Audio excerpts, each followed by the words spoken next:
Binitie. We do it like we do it on the show, the program for the people, by the people. If you know, you know. This is the press reaching you from KAFTAN Television live right here in Abuja.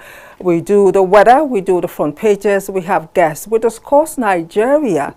Topics are gotten from the front pages of our newspaper, and we try as much as possible to carry you along so you know what is happening as a Nigerian.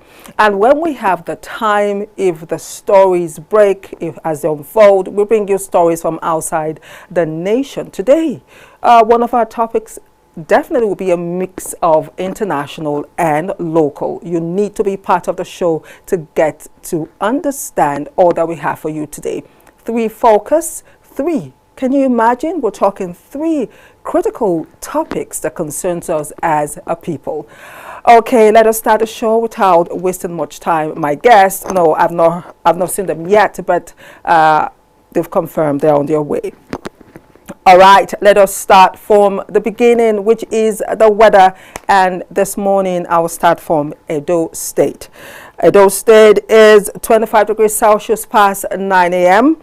By 10 a.m. it will rise to 26 degrees Celsius. At 11 a.m. 28 degrees Celsius. It will rise to 29 degrees Celsius for 12 and 1 p.m. Rainy conditions expected around 3 p.m. in Edo State. Wind gusts up to 10 kilometers per hour. Highest temperatures pegged at 30 degrees Celsius and lowest at 23. Delta. Let's take a look at Delta this morning. If you live in Delta State, sit back and listen. It is 26 degrees past 9 a.m. in Delta State. At 10 a.m. it will rise to 27 degrees Celsius. At 11 a.m. 28 degrees Celsius. It will rise further to 29 degrees Celsius at 12 p.m. rising to 30 degrees Celsius at 1 p.m. Rainy conditions expected around 2 p.m. in Delta. Wind gusts up to 9 kilometers per hour. Highest temperatures pegged at 30 degrees Celsius and lowest at 23. We have Bayelsa this morning. Let's take a look at Bayelsa, what the weather has to offer in terms of the conditions right there in Bayelsa. Once I can, okay, yeah. 9 a.m. it is 26 degrees past 9 a.m. in Bayelsa. At 10 a.m. it will rise to 27 degrees Celsius. We don't have the pictorial yet, but I can tell you the sun is peeking out of the clouds this morning in Bayelsa. At 10 a.m. it will rise to 29 degrees Celsius. At 12 p.m. 29, rising to 30 degrees Celsius at 1 p.m. Bayelsa. Rainy conditions expected around 3 p.m. in Bayelsa. Wind gusts up to 8 kilometers per hour. Highest temperatures pegged at 30 degrees Celsius and lowest at 23. All right, let's take a look at Enugu. We have Enugu this morning. I'm sure we have Enugu. I did see it somewhere here.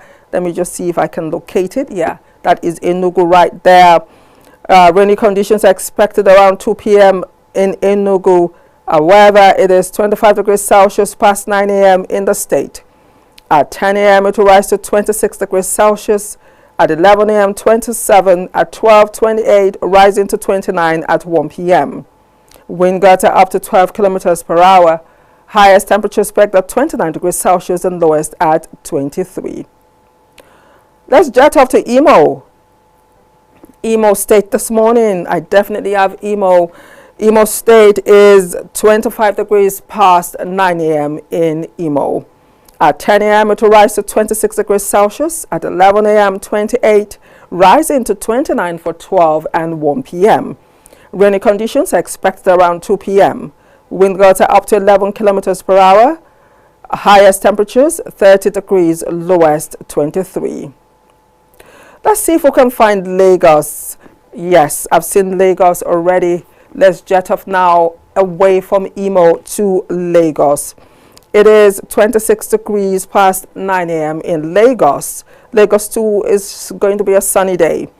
At 10 a.m. it will rise to 27 degrees Celsius. At 11 a.m. 28, it will remain so all through till 1 p.m. However, at 12, we'll have some rain at 10%. It will rise to 15% at 1 p.m. Rainy conditions expected around 12 p.m. Wind gusts are up to 12 kilometers per hour. Highest temperatures predicted at 29 degrees and lowest at 24. All right, let's come back home to Abuja. Abuja this morning is 25 degrees Celsius past 9 a.m. At 10 a.m. it will rise to 26 degrees Celsius. At 11:27, at 12 all through till 1 p.m. it will remain at 28 degrees Celsius. Rainy conditions are expected around 4 p.m. Wind gusts are up to 10 kilometers per hour. Highest temperature expected at 28 degrees and lowest at 21. Benue is up next.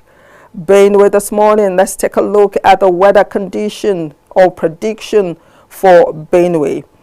Benue is 25 degrees Celsius past 9 a.m. at 35% of rain. It will rise all the way to 1 p.m. at 29 degrees, maintaining 35% of rain. Cloudy conditions are expected around 10 a.m. Wind gusts are up to 14 kilometers per hour. I've just been told we have Ondo. Let's quickly take Ondo, though it's way out of the compass. Let's take a look at Ondo before we go any further. It is 24 degrees past 9 a.m. in Ondo State. It will rise to 26 degrees Celsius at 10 a.m. At 11:27, at 12:28, rising to 29 degrees Celsius at 1 p.m. Rainy conditions expected around 3 p.m. Wind gusts are up to 10 kilometers per hour. Highest temperatures pegged at 29 degrees and lowest at 22. All right, let's come back. Let's come back to this axis. Plateau, we have Plateau this morning. It is 20 degrees Celsius past 9 a.m. in Plateau at 10% of rain. At 10 a.m. it will rise to 22 degrees Celsius. At 11 a.m. 23 at 10% of rain. At 12 p.m. at 5% of rain it will rise to 24 degrees Celsius. At 1 p.m. 25 degrees Celsius. Wind gusts are up to 18 kilometers per hour. Highest temperatures pegged at 26 degrees Celsius and lowest at 18. Kano. Let's take a look at Kano as we begin to wind down on our weather this morning. Kano, the highest temperatures for Kano is predicted at 31 degrees at 32 degrees Celsius with the lowest at 23. However, it is 26 degrees Celsius past 9 a.m. Sunny conditions are expected around 10 a.m. Wind gusts are up to 17 kilometers per hour. And our last state this morning is Kaduna State. Let's take a look at the weather condition or prediction for Kaduna. It is 24 degrees past 9 a.m. At 10 a.m. it will rise to 26 degrees Celsius, rising to 27 at 11 a.m.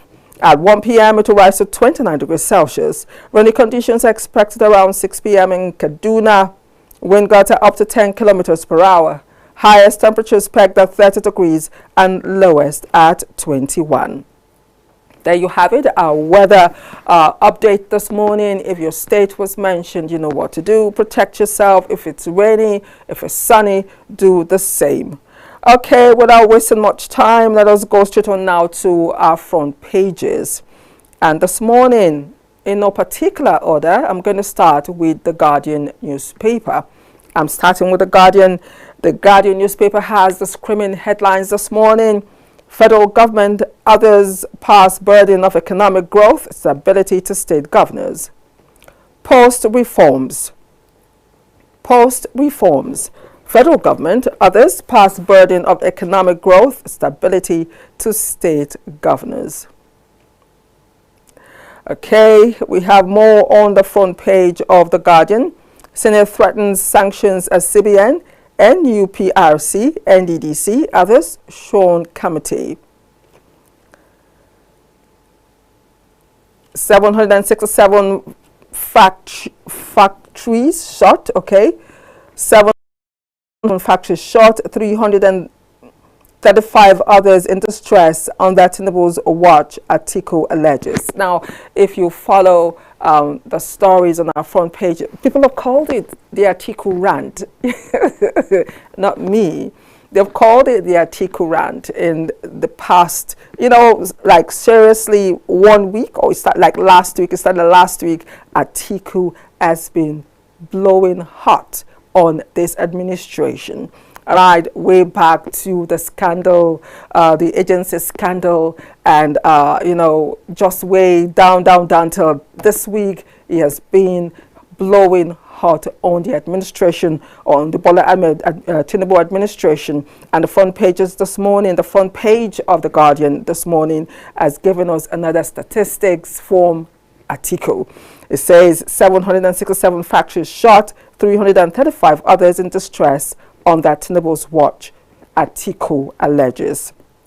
Now, away from that, Nigerians, others lose $484 million to cyber attacks as Interpol warns of AI influence. We need to be careful. These are the negative side of AI intelligence. We all know this. So you need to be very careful. Yes, they clone voices, they clone faces, they clone everything. You need to check and double check. Personally, I try as much as possible to stay off the internet when I have to do business. Something happened to my sister. She bought, something through the internet, and her account was wiped out. While they were investigating, they were tracing the movement of the money. The moment it got into China, it went cold. Yes, from Nigeria, Ikeja, Lagos, her money was totally wiped out, and the monies were traced through the route where it was, moving until it got into China, and it went totally cold. Bottom line, that money is gone. I try as much as possible. She's still buying online. She'll never learn. If you're watching, you will never learn. There are people who will never learn, people who lose money daily. I want to buy something, I go to the shop and I buy. Call me old school. At least I sleep at night knowing that my money is safe. So this is Interpol warning those who transact or do major heavy stuff, online. You need to be careful in this time of AI. Now, federal government rallies public input on state police, as report says death toll hits 5,091 in second quarter. Oshun polls, I'm not under pressure, but don't trust police, says Adeleke. Falana demands probe of suspicious death once against cover-ups. Enugu church abduction shows no Nigerian is safe, Obi wants. Shaware reignites controversy over Tinubu's educational status. Shaware. Okay. All right, that's all I have to say. Let's move on to the Punch. The Punch newspaper has the screaming headlines this morning. 2027, Tinubu Atiku Obi weigh ex-governors for campaign DG roles. 2027, Tinubu Atiku Obi weigh ex-governors for campaign DG roles. We have like 3 riders. I hope my eyes can pick. Yes, Uzodinma, Al-Makura, Tambawal among front runners for presidential campaign DGs. INEC opens 2027 presidential campaign August 19th. Obi may pick campaign DG from Southwest. APC, ADC, NDC to unveil presidential campaign teams next week. I hope my name is among. Okay, Tinubu to review state police bill September 3rd. Labour gives federal government August 11th ultimatum of a wage award. Now, is it only me? Is it only me? Or is it the general belief of most Nigerians when you see Labour drop threats like this? Do you actually feel they actually carry Nigerians along? Do we ever see a conclusion to this threat? Do we see results as we expect as Nigerians? Well, you can call in and as an aside, give me that answer. Okay, 30 years after Atlanta Gold have not been rewarded, says Bonfrere, Who knows Bonfrere? Super Eagles football coach, we call him Bonfrere. Sorry, yo. Okay, let's move on now to this day newspaper. This day headlines: Gbajabia Mila, Tinubu will get draft of state policing amendment bill September 3rd. Above the mass, Delta Woods investors unveils $100 million fund to de-risk investments in the state. Personally, $100 million for me, I feel it is too small. It is too small. They should go back and ensure they double check, so tomorrow we don't hear stories. $100 million, I mean, if you go by the figures that we get and see in other investments relevant to this one, $100 million, I feel is too small for Delta State. Now, let's take a look at the Vanguard newspaper this morning. The screaming headlines: Nigerians' quality of life took us to Tinubu. Nigerians' quality of life took us to Tinubu, says, we are done talking, tells president to govern better. Well, if you follow the Onayekon story, also there's been whispers and warnings as Nigerians must sieve the truth from the facts. You have to be careful. I've said it here. There's a difference between the facts and the truth. Probably you finding the fact or dancing in the midst of the fact is a prerequisite towards finding the truth. Because believe me, the facts most times is not the truth. Okay, more on the Vanguard. PFIPC, allow me testify, I'm being made scapegoat. Adeyemi seals administrative clearance to appear before reps panel. 6, administrative clearance to appear before reps panel. Please, the man is asking for clearance. He says he's the scapegoat. Please, it should be allowed to testify. Nigerians, the world want to get to the bottom of this scandal. If it's a scandal or not, we want to find out. Let the person at the middle of this scandal have the chance to let Nigerians know its truth. That's all we're asking for. All right, above the mass, 2027 Nigerians, not Obasanjo, will decide elections, says ADC. Very true. Economic Summit, Shatima Okonjo-Iweala Elumelu, others seek investments for Delta. I pity Tinubu, but more concerned for Nigeria. Olawekbo Ashim. Okay. Daily Sun is our next paper. Let's take a look at the Daily Sun today. The Daily Sun, the headlines: Presidency sets September 3rd for State Police Bill. Begins consultation, invites Nigerians to shape policing. AGF assures safeguards will prevent political abuse. Okay. Beside the mast, Oshunguba Uzodinma declares poll must win for APC. Albeit Adeleke, says Oyebami G. 2027, restore confidence in electoral process to avert voter apathy. Onayekon urges federal government, says bad elections breed bad governance misery. I totally agree. Catholic bishops, Ashim expresses concern over president's remark, Nigeria's democracy. Nigeria may pay less for petrol as oil prices tumble over Trump's new stand on Iran. Fresh concerns trail recruitment of Nigerian women into Russian Alabuga scheme. Yes, we shall be taking a look at that today on the press, only if you stick with me. The Authority is the next paper. Let's take a look at the Authority, the front page of the Authority. It says, State Police, federal government inaugurates implementation phase.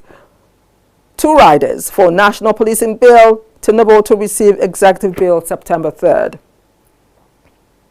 CSO, also National Assembly, withdraw NGOs shutdown bill and digital gag bill. TikToker undergoes traditional cleansing after filming masquerade. You need to read that story. Yet some people will learn, some people will learn. She was warned not to film the masquerade. She went ahead to do so. After these sacrifices, we'll find a way to have an interview so she can tell a life story. Budget control. Federal government bans MDAs from awarding unfunded contracts. Daily Trust. Let's take a look at the Daily Trust. We paid 50 million naira to secure Kebbi judge's release, says family. Well, we're happy he's back home. The next phase is to ensure that his health is in top form, and of course the mind cleared, the body cleared. Very important. Away from that story, 2027 Makinde Fayemi Oyinlola meet Obasanjo. Oshun, Adeleke 6 President's intervention on killings. Phantom Council, ICPC concludes probe. Just now, whoa, they've concluded. But Adeyemi is still screaming that he wants to be heard. Is that not part of the probe? Okay. Let's move on to the Daily Champion. The Daily Champion newspaper. Atiku unveils Tinubu scorecard, says 767 factories shut, 335 distressed under APC. Demands full disclosure on crude-backed loans. NYC others call members to get NERD clearance before mobilization. Oshunguba Paul Oyebamiji meets Southwest APC leaders. ADC bags Aregbe Shola as Senator Rufai Hanga resigns from NDC.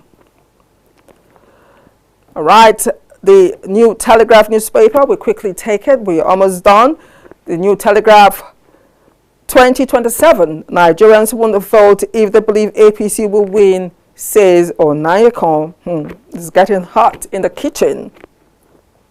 2027, Nigerians won't vote if they believe APC will win, Onayekon. All right, let's check the Daily Monitor. Let's move on to the Daily Monitor. Let's take the screaming headlines. No amount of propaganda can hide Nigerians' hardship. Atiku replies presidency. No amount of propaganda can hide Nigerians' hardship. Atiku replies presidency. And finally on sports, let's take a look at sports for sport lovers. U-turn, why Barcelona opted against signing Osimhen. That's on Punch Sports Extra.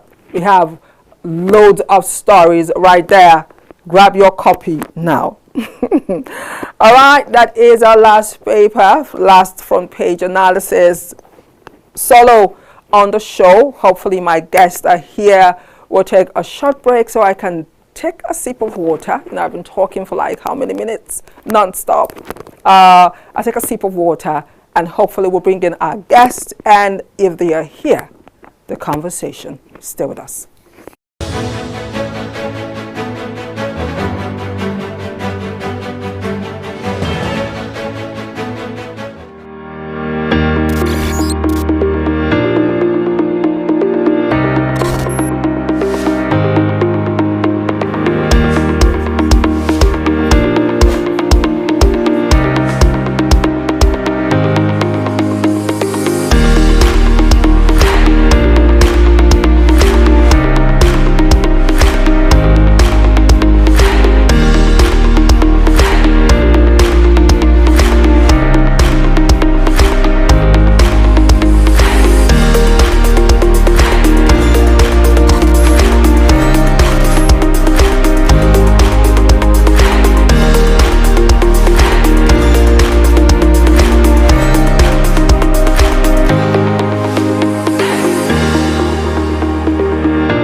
can't afford to miss the press with guests so knowledgeable and articulate. The World Human Rights Index and Rules of Law shows that Nigeria was ranked 142 in terms of insecurity. What of the issue of Mahmoud Yakubu? Join us Mondays to Fridays for in-depth analysis from the front page of our national dailies. Anire Group in U.S. false candles continue trial, and that's on page 27 for your readers. From the heart of the National Assembly to the pulse of the presidency. I rise to second this motion as moved by my brother Alije. And we will work with you. Breaking news on politics, the economy, business, education, entertainment. No matter the focus, our guests are on ground to do justice on topical issues. Back on the front page of The Guardian, it says Trump's warning unsettles Nigeria, raises concern over religion and sovereignty. It's a very big challenge. It's a very big challenge to us in Nigeria. On the press, every headline is dissected and every fact scrutinized. Start your day right. Join us on the press this morning.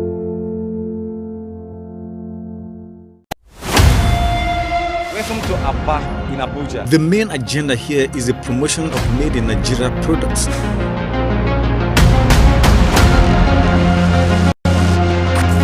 Could this trigger the most needed change in the telecom industry for better service delivery?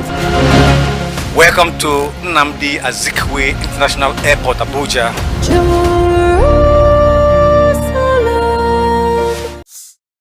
A golden opportunity for the country to showcase its potentials among Committee of Nations. Now, here comes the body, accompanied by her husband from India, where she has been receiving treatment. Total liberalization of the communication sector will bounce back in view of the sentimental attachment to it by Nigerians. The need for the players of the industry to still put their acts together to consolidate on the previous efforts has therefore become imperative. That popular saying that necessity is the mother of invention is beginning to have effect on Nigeria for good. Reporting from Dubai. Hello, I am Ruben Okala. I have not retired. I am refiring at KAFTAN TV. And as you see on KAFTAN TV, get back to work.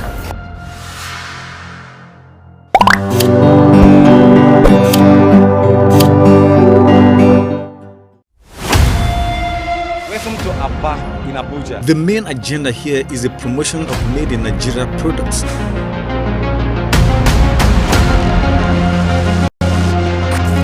Could this trigger the most needed change in the telecom industry for better service delivery? Welcome to Nnamdi Azikiwe International Airport, Abuja.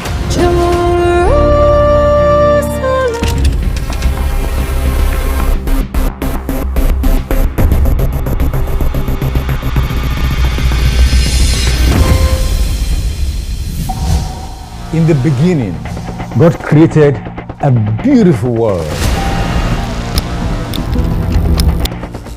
3, 2, 1. Action.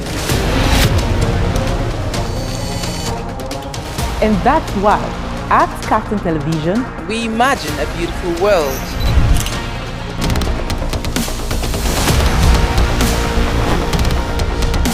We are not just bragging.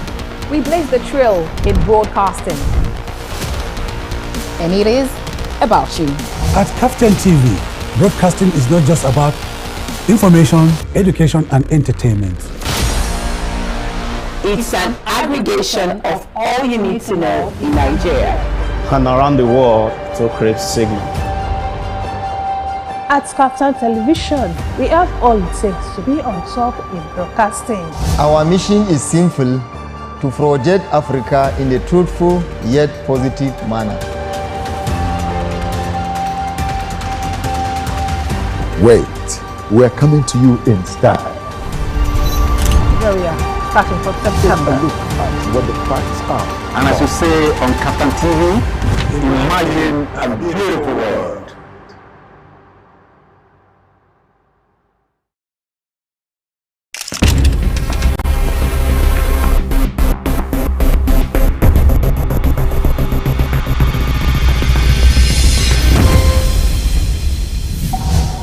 In the beginning, God created a beautiful world. 3, 2, 1. Action. And that's why at KAFTAN Television, We imagine a beautiful world.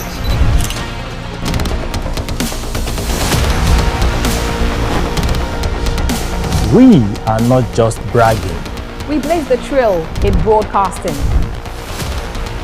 And it is about you. At KAFTAN TV, broadcasting is not just about information, education, and entertainment. It's an aggregation of all you need to know in Nigeria And around the world to create signal. At KAFTAN Television, we have all it takes to be on top in broadcasting.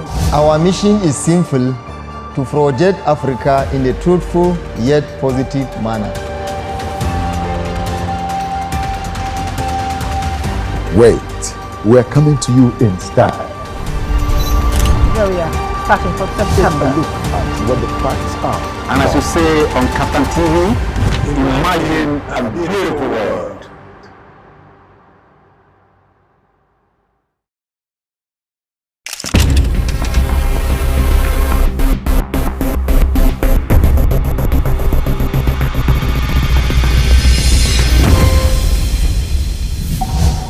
In the beginning, God created a beautiful world.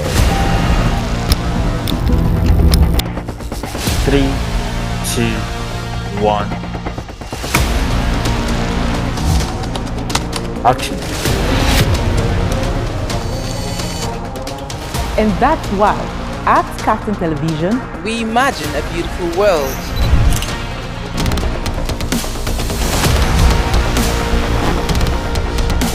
We are not just bragging. We blaze the trail in broadcasting. And it is about you. At KAFTAN TV, broadcasting is not just about information, education, and entertainment. It's an aggregation of all you need to know in Nigeria And around the world to create signal. At KAFTAN Television, we have all it takes to be on top in broadcasting. Our mission is simple: to project Africa in a truthful yet positive manner. Wait, we're coming to you in style. here we are, starting from September. Look at what the facts are. And as you say on KAFTAN TV, imagine a beautiful world.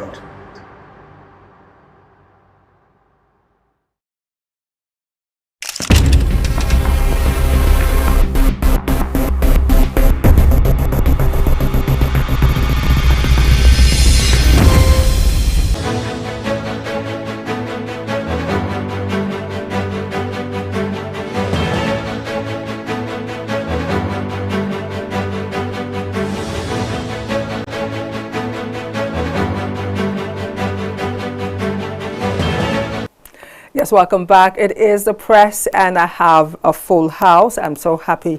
When you see me smile this way, you know, indeed, the house is full. This morning, we're taking a look at a topic which will break down into 3 subtopics as we take a look beyond rising insecurity, analysis of state of the nation, matters arising. Now, our focus, 3, we need to discuss those issues. I have people in the house. At first, let me start with my analysis. ADC slams 712 billion naira Lagos airport renovation. That's the ADC. It says it is wasteful, demands immediate suspension. Now, the federal government announced that it was embarking on a major renovation project at the Murtala Mohammed International Airport in Lagos, valued at 712 billion naira.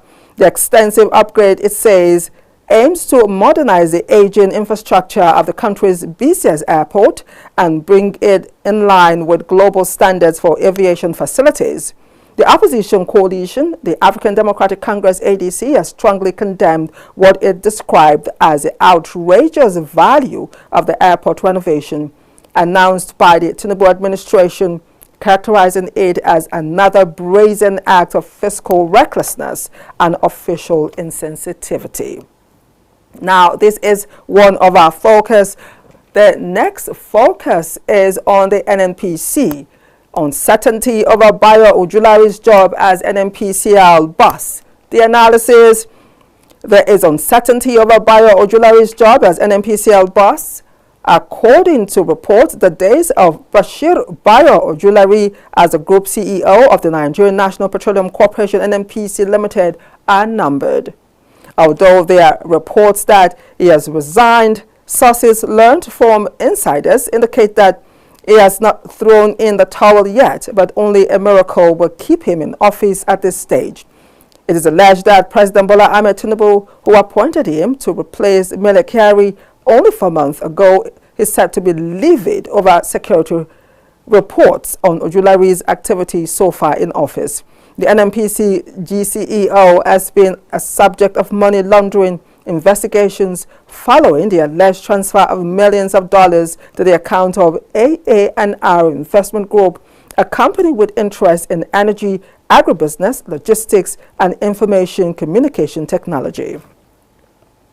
And our last focus this morning: fresh concerns have emerged over the recruitment of Nigerian women into Russia's controversial Alabuga Start program, following reports alleging that the scheme, which promises education and employment opportunities abroad, has been used to channel recruits into drone manufacturing while exposing some participants to exploitation and abuse. Investigations by international and Nigerian media organizations indicates that the program recruits young Nigerian women through social media campaigns and local travel agencies, despite Nigerian authorities insisting they never endorsed the initiative. The latest concern follows a report by the Daily Mail alleging that one of the program's senior recruiters, Konstantin Trivonov, was linked to Telegram channels associated with child sexual abuse. The newspaper says the allegations were uncovered through an investigation into a Telegram account linked to Trivonov, though the allegations have not been independently verified by the newspaper. So there you have it, our three focus. And now let me do my introduction. I have friends in the house. A new friend is Barrister Madeh Yakubu, a legal practitioner. Now, he is widely respected for his outstanding contribution to constitutional law reform, electoral law reform, commercial law, corporate governance, administration, and development of the legal profession in general. Barrister, it's so nice to have you on the press this morning. It's my pleasure, Anire. Thank you for having me. And of course, my friend, Dr. Ibrahim iliyasu, world-class chartered arbitrator, fellow Institute of Chartered Mediators and Conciliators, ICMC, is a human rights activist and social affairs analyst. It's so nice to have you once again on the show this morning. It's my pleasure, and thank you, and good morning, viewers. So, gentlemen, we're taking a look at the state of the nation beyond rising insecurity. Now, most times when you sit with people, the thing we'll talk about mostly in Nigeria is the rising insecurity in the nation. But besides that, there are lots, in fact, a billion other things happening in the nation, and sometimes you wonder where to start from. What do you talk about? You pick up the dailies, you're in the house and the news is going, you hear such fantastic, humongous, out of the world stories. So you begin to wonder when it's going to end. When do we hear good news in the nation? And Nigerians talk a lot. So this morning we're taking a look at the state of the nation. And I want to start with you, Barrister, on your take on the state of the nation before we begin to break down our focus. Please. Thank you for that good question. The issue of insecurity has been a perennial issue. Nigeria, since 2009 or so, has been faced with the issue of insecurity. It has become a problem which has, you know, happened across successive administration. However, in focus under the current administration, we have seen so much resources, you know, budgeted for security and other security-related, you know, areas. However, we are yet, or Nigerians are yet to feel at home. Nigerians, wherever they are, in the villages, in the cities, they are bedeviled with this panacea, let me call it that way. So the problem we have is that while the government, I must say that the government has done certain things to improve security, Nigerians still don't feel safe. As we speak, as a 2025 last year budget, government voted a whooping sum of 6.5 trillion naira to defense. But does that amount translate to safety and security for the ordinary Nigerian? That is the question a lot of people will answer in the negative. So there appears to be a disconnect between what government has budgeted and what it is doing to secure the lives and properties of Nigerians versus what the people who are the real beneficiary or people who to assess what the government has been doing so far. As we speak, last 2 weeks or so, there was celebration over the release of the abducted school children in Anire, Oyo State. However, we shouldn't be in a hurry to celebrate the release of those abducted school children, while on that same day, 15th May 2026, in Musa community, Borno State, 40 school children were abducted that same day, and they are yet to be released. Just a few weeks ago, parents of the school children in Musa village in a town in Borno have appealed to federal government to ensure the release of their children and wards. So if we are to say the government has scored some points in one area, but in the other area, there is still other issues that are pending. What about the state of insecurity in the Northwest?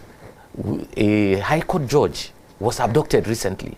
Well, as a breath of fresh air, he was released. After 50 million naira. The families did confirm that they paid 50 million naira to release him. That is correct. And when government is coming to say there are no ransom paid and that people should feel safe and that there is no negotiation with terrorists and other criminal elements, we are still yet to comprehend what really is going on. The actual, you know, specific steps or, you know, what I would call the deliberate, you know, strategy that the government of the day is putting to allay these fears. Okay, thank you so much. The barrister set the tone for the discussion this morning as we take a look at the state of the nation.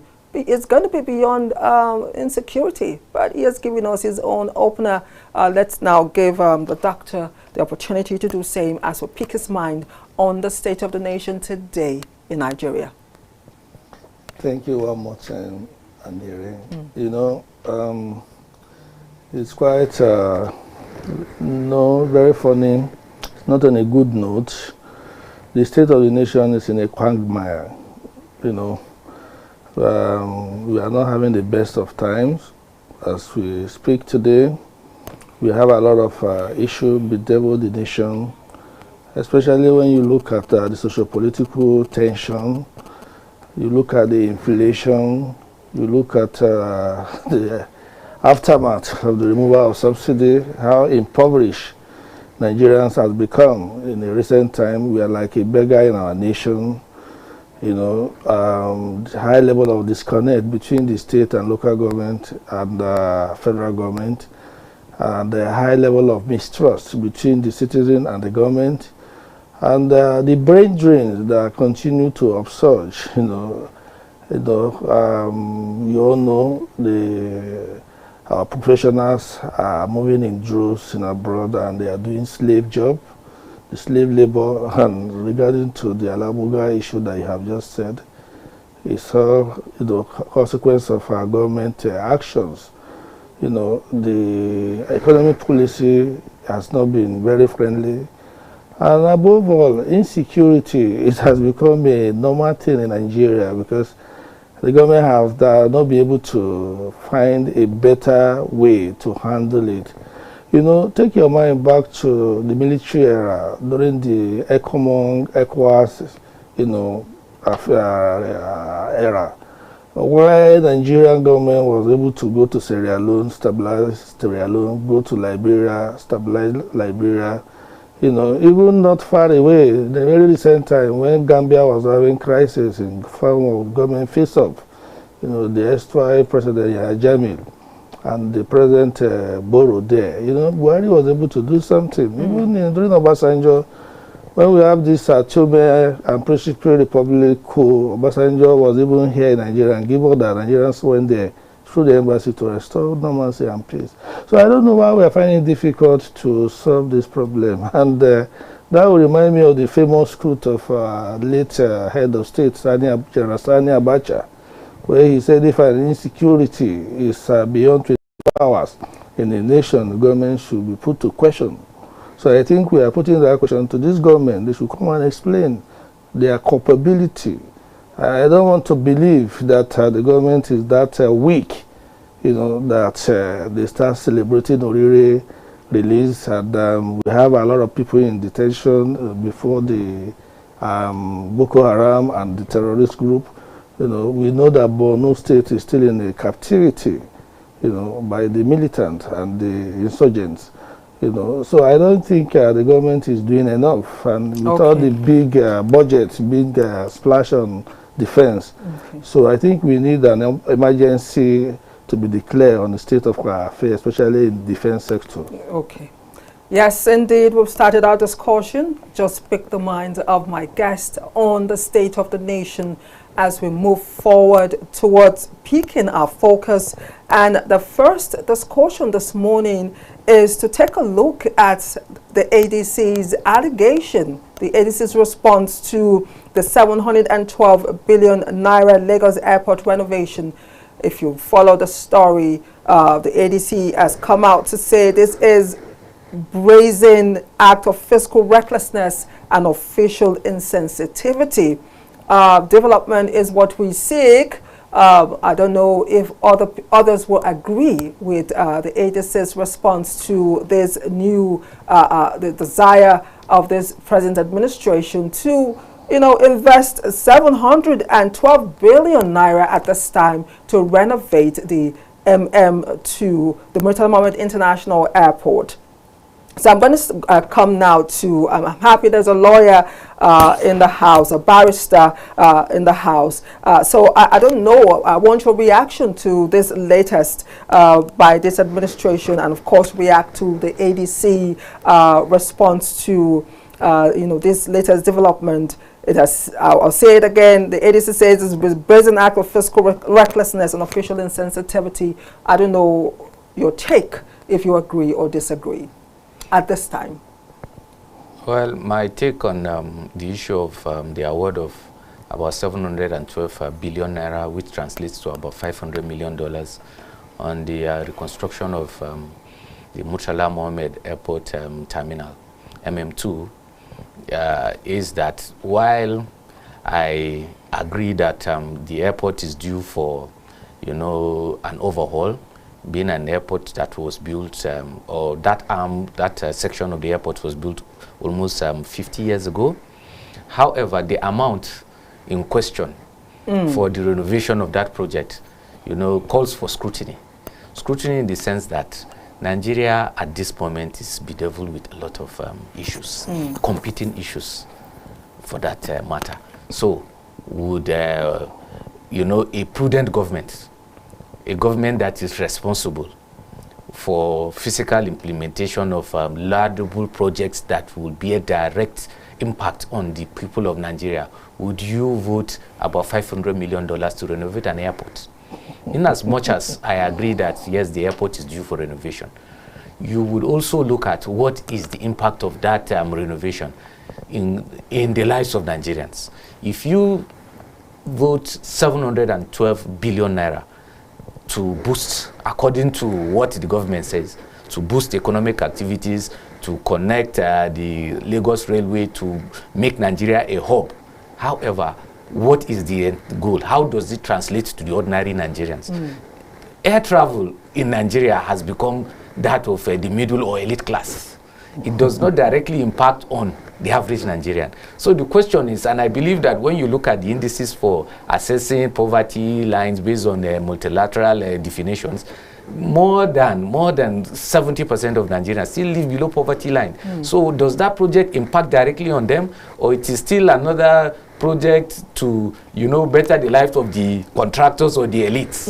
And then furthermore, if you want to push the argument further, you can say, what direct impact, if you are trying to boost tourism, is it just to renovate and bring that airport to a world-class status that will automatically translate to tourism? What of other sectors?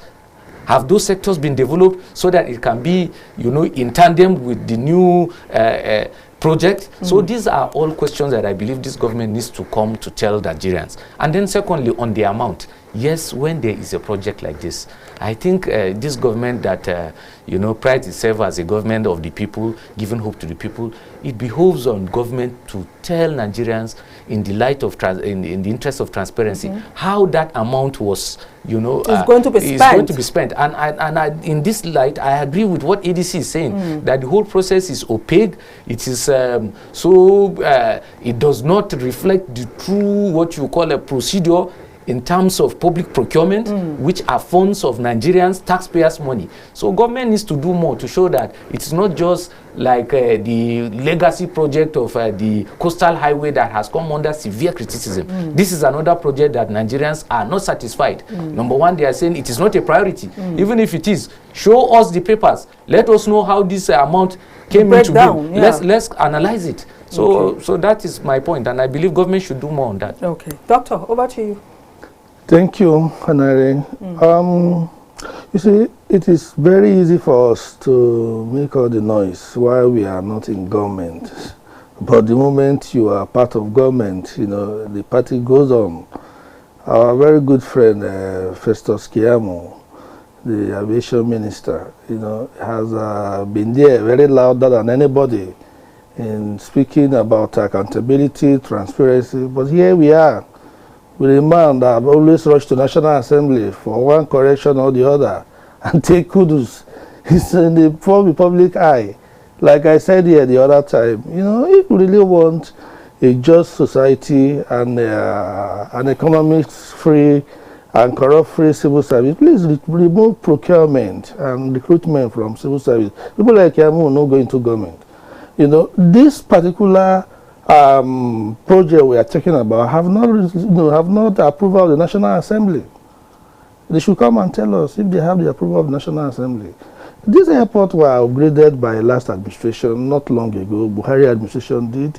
You remember the former Minister of Aviation, Madam Stella Odua, sorry, Senator Stella Odua, also did her own bid before she left. That was Jonathan era. So it has been a continuous upgrade. I don't know when this upgrade will stop, when this maintenance will stop. Can you be upgrading one airport for almost 12 years? When are you going to use that airport? Are you upgrading the airport for 12 years for another 12 years? Every year you come up with one figure or the other. I think they are just looking, APC government is looking for money for political, you know, jamboree. And this is not the time. A government that is about to leave, you know, Festus Keyamo will be the one to come to the news to make all manners of claims and claims against our Mr. Peter Obi, the incoming president of Nigeria, by special grace of God. But here the man is on the spot. Let him come and tell Nigeria whether he got the approval of the National Assembly. Let us see the transparency nature of this so-called scam that he's trying to promote. And aside that, you see, let me see a very important thing that is very critical. Airport projects are very elitist projects. You have to look for a concessionaire to do this project for you. That is what everybody do across the world. That is the global standard. You know, that was my reason of saying government should hands off from this procurement era and let's establish an institution that is well in order, you know, a form of multilateral arrangement so that we can eliminate this corruption. Okay. So for Mr. Festus Keyamo, please, it's not about Mr. B parking on the airport. Please come and tell us about the parking of 700 and something billion. Okay. So I don't know. You should come and tell us the reality. This is about 500 million USD we are talking about here. You want to add? Yes, let me quickly add in line with what Dr. Ado said. It is established that the MM2, which is the Terminal 2, it was built based on a private-public partnership, PPP, by Stabilini Visioni. They built it to operate over a period of time and transfer to federal government. And if that, the Terminal 2 has been a successful project, why not even, you know, to the same line by bringing in, you know, private investors so that government will save funds that are meant for other critical areas like education, like healthcare, like poverty alleviation, etc. Yes, rather than put money directly. Yes, we have to move on because of time. Because of time, we still have two focus. Next is the uncertainty over bio-jewelry. That too, as we have that happening. Now the problem is this, the NNPC GCEO has been a subject of money laundering investigations following the alleged transfer of millions of dollars to the account of AA&R Investment Group. Doctor, I'm coming back to you to start on this. You've come here, we've talked on scandals, and I think this is another one. 4 months down the line, they say the president is livid following all this allegation, as it were. I want your take on this unfolding story. Thank you so much, Anire. NNPC and their 4 towers of corruption would not seem to amaze me if anything is coming from there. The smoke from NNPC is always oozing with corruption. And unfortunately, I'm happy, well, the FCC is in the forefront, you know, on this issue. Mr. bio-jewelry, the new GCO of NNPC, it's not been rosy for him since he got there. He said that he's having problem with the unions, he's having problem with the government of the day. And, you know, this is like a public trust. You see, the issue there, what I'm seeing, if you say the president is a little bit concerned and, you know, feel like backstabbing, because the company in question, AA&R, is promoted by an Atiku Abubakar associate. You know, I think his son-in-law thereabout, and they should come and tell Nigeria what they are doing with our public money. You understand? The president shouldn't feel otherwise. After all, they are business associates. You understand? So whatever they are, they may be. You see, most of the time, business become funny and louder when interests were not taken care of adequately. That is when you hear these cries here and there. I'm sure what they were doing together, if all interests were taken care of, we won't hear anything, because there are a lot that have been passing through under the bridge. So I don't believe in these rhetorics they are talking about. So far so good. The 4 towers of NNPC corruption, we know it has always been there. It's nothing new. So I'm not, it's just a, you know, a melodrama, you understand? I don't think anything serious will come out of it. NNPC is cesspool of corruption, and they're always feeding the government with corrupt money. We know what they did in the 3rd term of Obasanjo, where money was channeled, you know, from NNPC to lawmakers so that Obasanjo can have his way, even though Baba denied it over and over. But the truth are always there. For me, bio-jewelry is just a stopgap measure. I don't know whether NNPC can do anything serious, because You know the state of NNPC equipment, the state of NNPC refineries.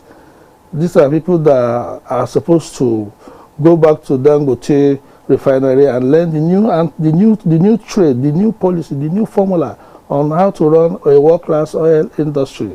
Not this opaque arrangement. What you only hear from NNPC is all about corruption. Nothing more than that. Barrister, please, your take on the issue.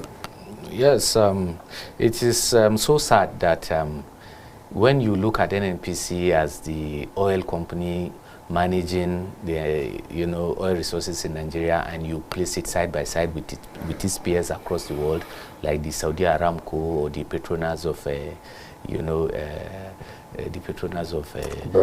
Brazil, then it tells you that we have failed. We have failed in managing a company that otherwise should be the most profitable company in Africa with the huge mineral resources we have. Why do I say so? NNPC from inception, I think during Buhari's military era, also over 50 years, there has never been a time where the management has come under serious scrutiny of allegations of corruption, and the one under review is not an exception. The present group chief executive officer of NNPCL has come under serious allegations.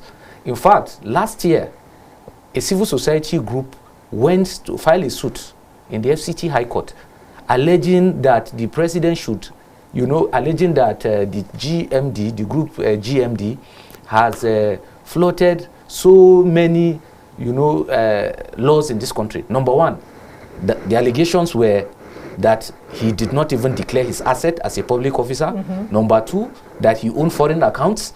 Number three, that he was involved in money laundering, and they asked NNPC to investigate him. So this has been going on for about a year or so, and they even asked the High Court to grant an order suspending him from holding office pending the examination of the suit. The court said, well, they are going to give him an opportunity to defend himself in line with the constitutional provision. So one would have expected that by now, the man should have thrown in the towel like he's done everywhere in the world, so that he can give room for what you call an unbiased investigation. But we are still here. This is several months down the line, and the story is still breaking, and that the current leadership of this country, Mr. President, has not taken decisive step over such a very important public official, that there are allegations of not even complying with the basic requirements of appointment. You have not, he has not declared his asset, he owns foreign account. I've been issued, these are allegations that on the surface he ought to step down. So now we're going to our final focus. When we're done with the little time that we have, we'll just come and breathe on all that we've discussed before we leave. Because of time, we're going to move on now to our final discourse this morning, which is one that came as a surprise for me, the Alabuga Start Scheme. This is a warning to Nigerian women, to Nigerians as a whole, because fresh concerns have emerged over the recruitment of Nigerian women into Russia's controversial Alabuga Start program. The concerns didn't start now. It's been on. The Nigerian government, unfortunately, should I say, says they never gave the go-ahead. They're not involved in whatever is going on with the Alabuga scheme. Now, the latest concern again follows a report by the Daily Mail alleging that one of the program's senior recruiters, Konstantin Trevanov, was linked to Telegram channels associated with child sexual abuse. Now, you can go on and on, but at the center of these is ours, Nigerian women who they promised better life, but they are recruited into things different from what is what the plan was put together for. And unfortunately, this is over the social media. I'm coming back to the doctor now to please give us your take on this latest news. It's a very sad one, a sad reality stacking in our face. Alabuga issue is, government over and over keep denying they have no knowledge of it. Well, I think it's far from the reality because... Why so? You know, I think on the website of Ministry of Education, it was advertised over and over, you know, for Nigerians who want to have access to foreign job, you know, it was there. You can fact check me. And Ministry of Education, the last time I checked, is in part of federal government. So they should tell us, you know, who put it there on their website.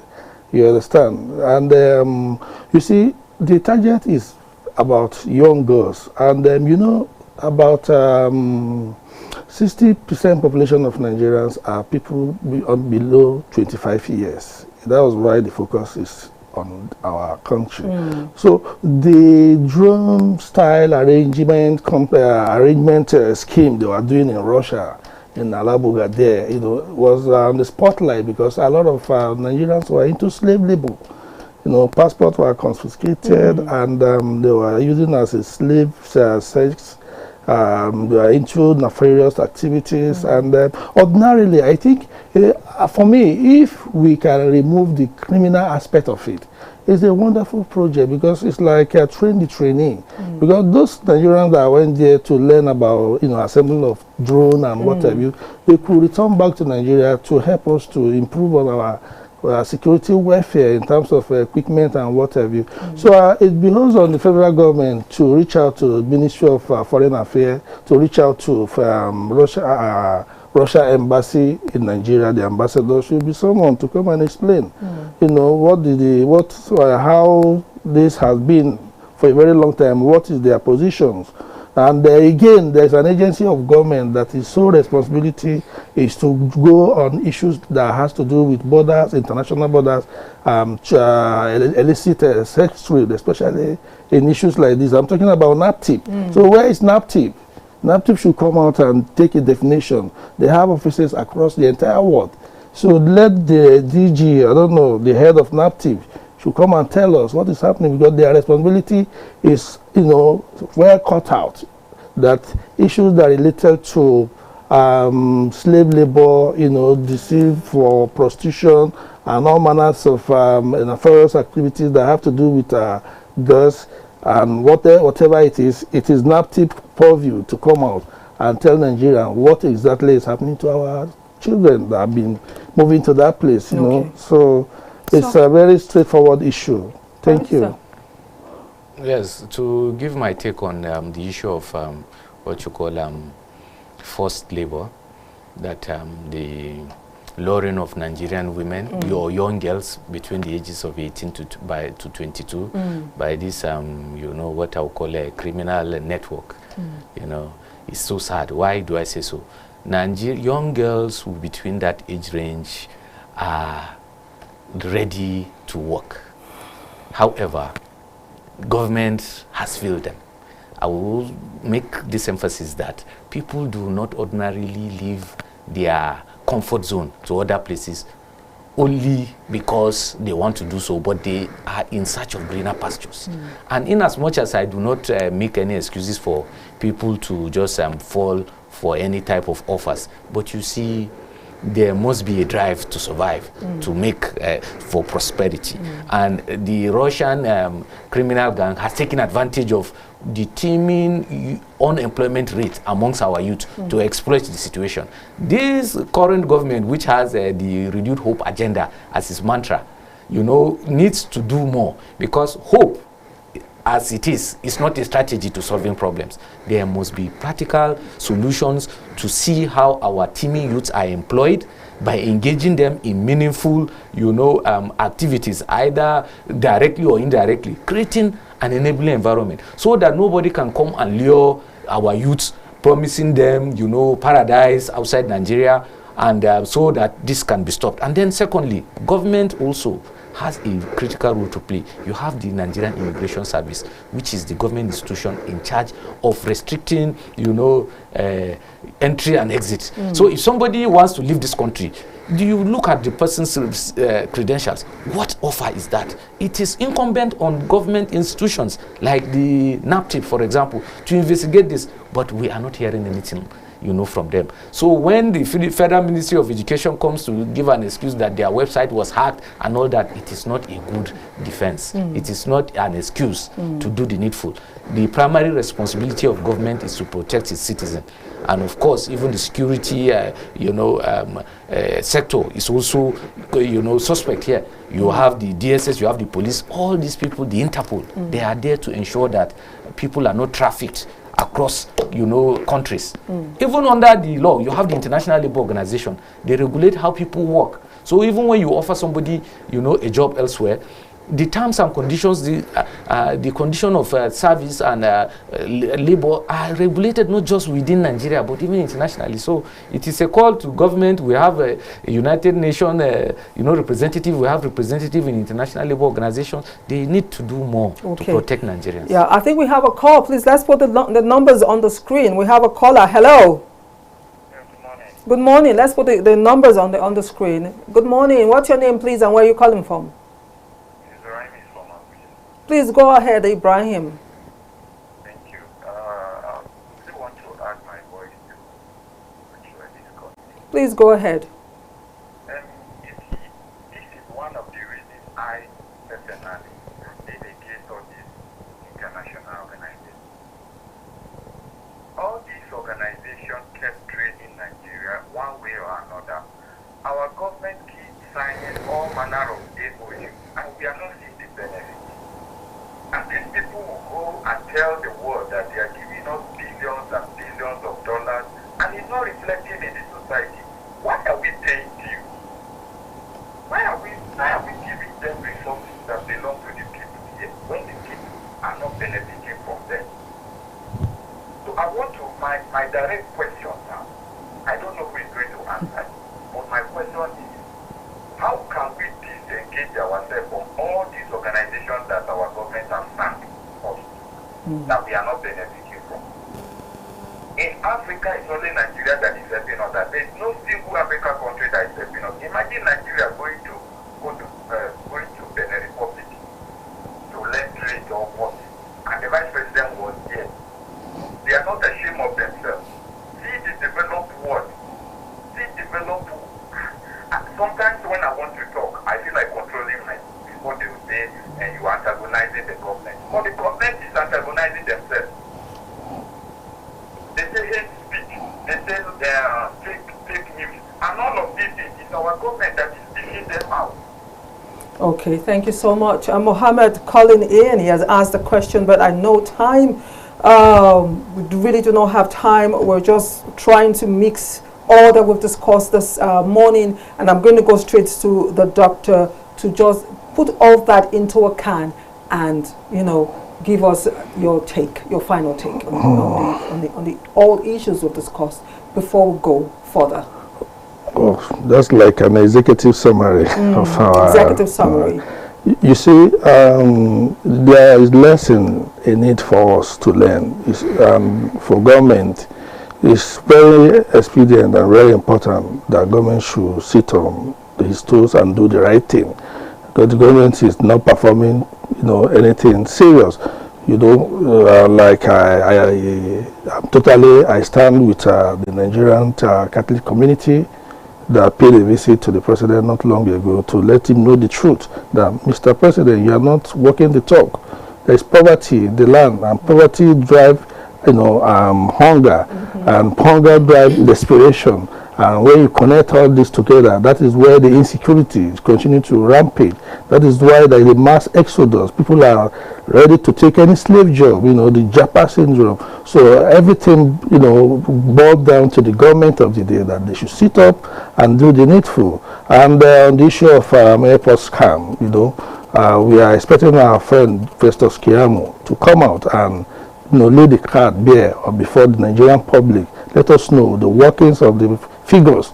Let us know if they have the National Assembly approval, and we're also challenging the National Assembly, especially the Senate and the House of Reps, to come up and tell us, because budget scandals continue to ravage in this country. So we need to know what is the true position of things, especially regarding to that airport upgrading scam. Not scam yet. So let's see how it goes. Thank you. Okay, Barrister, your executive how did you say it? Executive summary. Executive summary. Of today's issues. The issues are critical issues. What we expect on the airport, contract is, like I said, in as much as the project is a project that would, improve aviation in Nigeria, but more needs to be done. Is it the priority of this government, or is it the priority of Nigerians? Is the processes, or are the processes done in the award of this contract in tandem with the law? Is there transparency? Have we seen the bidders or whoever that is going to handle the job? What is the time frame? The suspicion of the period which this contract is awarded. This is election season. Why now? On the issue of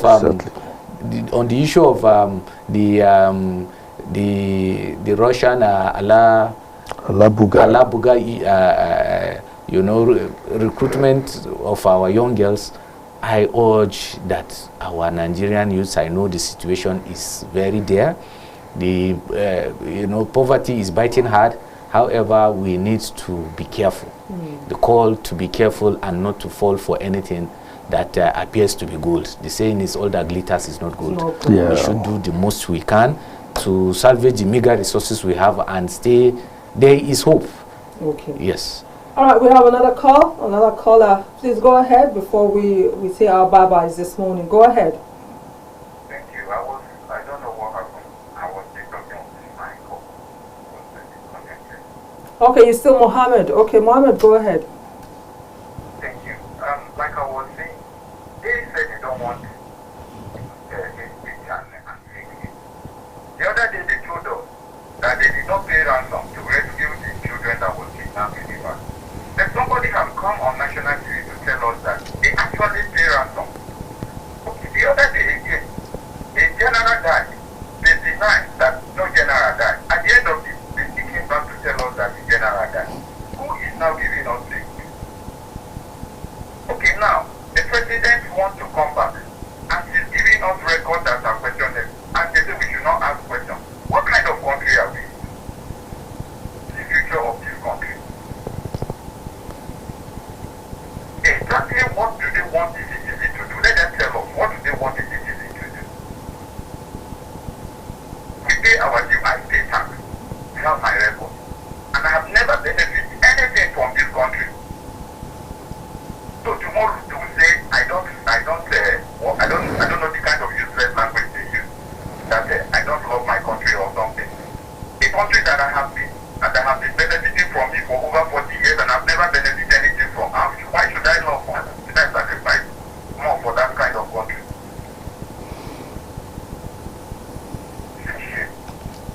Okay. Thank you, Mohammed. Thank you for calling in. Well, the time is fast spent on the show, but we won't go without doing what we do.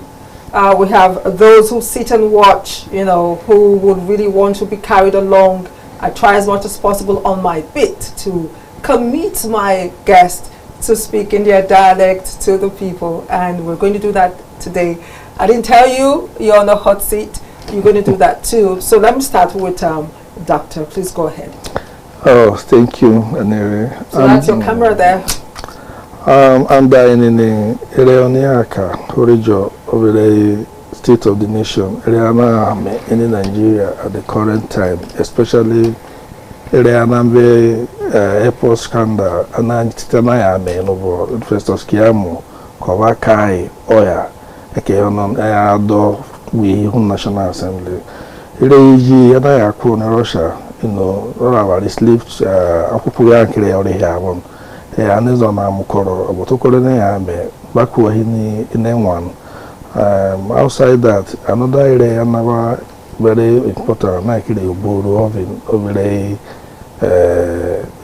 NNPC GMD, Mr. Bio Julari, Irian, and I oven, Irian around ring, and on what I'm not to head over, Ekehanako involved in the company and other scandals to Anakarian.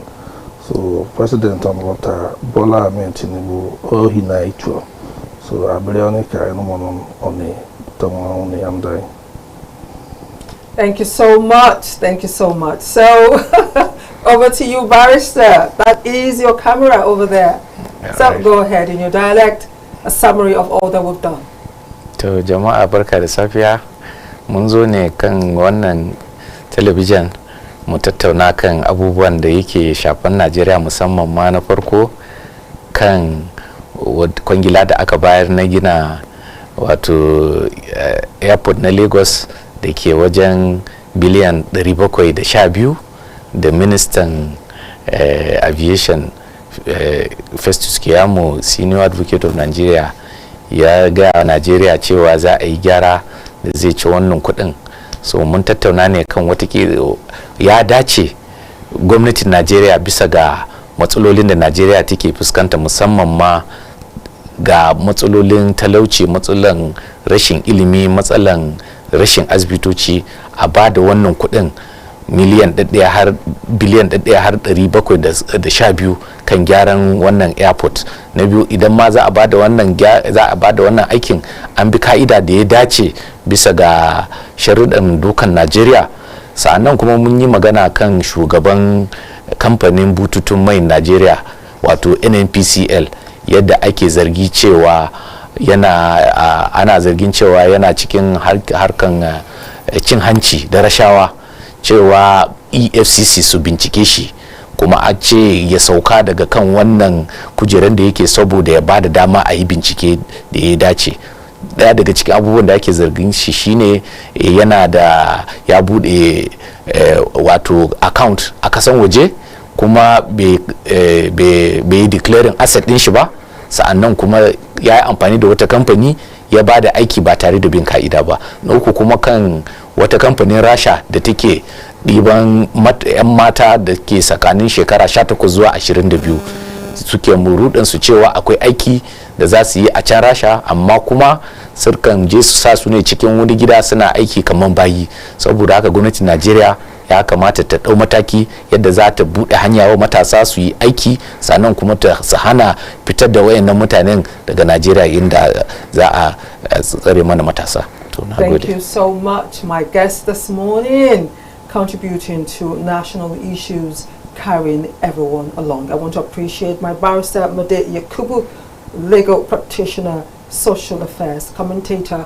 Thanks for coming on the show. It's my pleasure. Friends now, I hope to see you more on the show. And of course, Dr. Ibrahim iliyasu-Human rights activist, social affairs analyst. I appreciate you once again taking the time to come here to contribute to nation. Thank you. And of course, to everyone behind the cameras who made today's production possible, I appreciate you. Every one of you who sat through the discussion this morning, for wherever you watch the show, I appreciate you. Tomorrow is another date on the press. And to all of us, Nigeria is home, the greatest nation on earth. Together, let's make it work.